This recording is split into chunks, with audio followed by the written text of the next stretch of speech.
जय माता दी। नमस्कार दोस्तों, आप सभी का आपके अपने YouTube चैनल आसान राह में हार्दिक स्वागत है। दोस्तों, सबसे पहले आप सभी को रामनवमी और महानवमी की हार्दिक शुभकामनाएं। माता सिद्धिदात्री आप सभी की मनोकामनाएं पूर्ण करें और भगवान राम आप पर अपनी कृपा दृष्टि हमेशा बनाए रखें। दोस्तों, नवरात्रि के 9 दिनों के उत्सव का आज अंतिम दिन है और आज माँ दुर्गा के 9वें स्वरूप माँ सिद्धिदात्री की पूजा अर्चना की जाती है।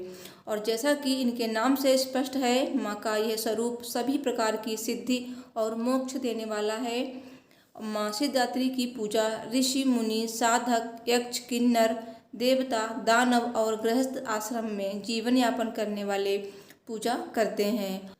दोस्तों, माँ सिद्धिदात्री की पूजा करने से व्यक्ति को यश बल धन की प्राप्ति होती है। साथ ही माता की सच्चे मन से आराधना करने पर अष्ट सिद्धियों की प्राप्ति होती है।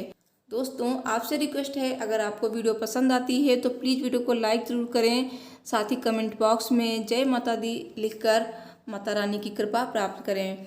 दोस्तों, माता रानी की कृपा मिलती है माता सिद्धिदात्री से। माता सिद्धिदात्री के पास गरिमा लघिमा प्राप्ति वशित्व प्रकाम्य महिमा अणिमा और ईशत्व ये 8 सिद्धियां हैं और ये सभी सिद्धियां माता की कृपा और पूजा अर्चना से प्राप्त की जा सकती हैं। शास्त्रों में बताया गया है कि सभी देवी देवताओं को सिद्धियां प्राप्त हुई हैं। हनुमान चालीसा में उल्लेख मिलता है, अष्ट सिद्धि नवनिधि के दाता असवर दीन जानकी माता में इन्हीं अष्ट सिद्धियों के बारे में बताया गया है। यहाँ तक कि भगवान शिव ने भी माता की तपस्या करके इन सिद्धियों को प्राप्त किया था और माता की कृपा से ही महादेव अर्धनारीश्वर कहलाए। भगवान शिव का आधा शरीर पुरुष और आधा देवी का हो गया था।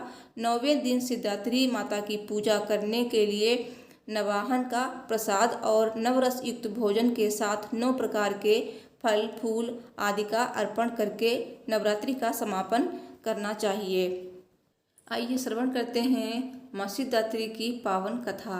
कथा सुनने से पहले हमेशा की तरह जयकारा लगा दीजिए। जयकारा महामाईदा, बोलिए साचे दरबार की जय। देवी भागवत पुराण में बताया गया है कि सिद्धि और मोक्ष देने वाली दुर्गा को सिद्धिदात्री कहा जाता है और ये देवी भगवान विष्णु की प्रियतमा लक्ष्मी के समान कमल के आसन पर विराजमान हैं।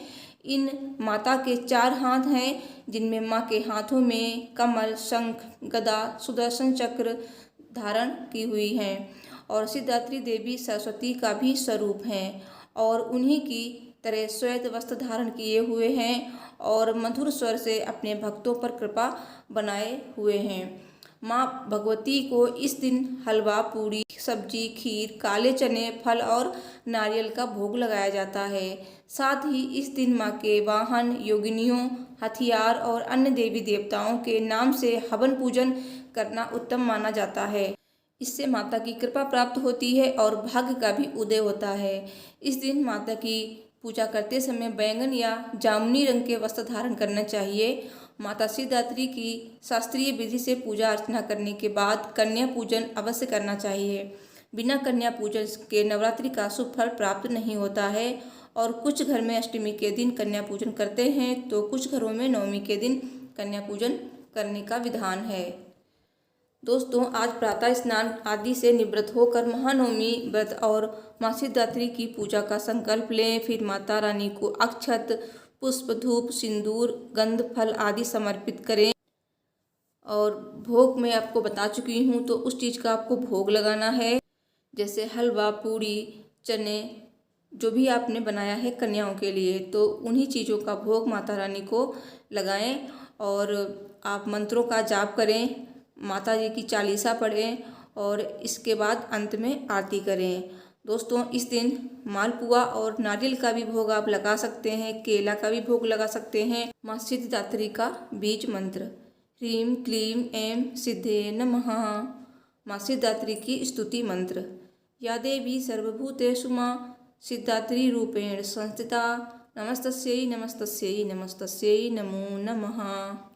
दोस्तों, इस दिन रामनवमी भी मनाई जाती है तो इस दिन आप भगवान राम की पूजा अवश्य करें, उनका भी आशीर्वाद प्राप्त करें। और यदि आपके घर में रामनवमी के दिन कन्या पूजन और हवन की परंपरा है, तो माँ सिद्धिदात्री की पूजा करने के बाद हवन विधि विधान से करें। इसके पश्चात 2 से 10 वर्ष की कन्याओं को भोज के लिए आमंत्रित करें, विधि पूर्वक कन्या पूजन करें और उनको उपहार एवं दक्षिणा देकर आशीर्वाद जरूर लें।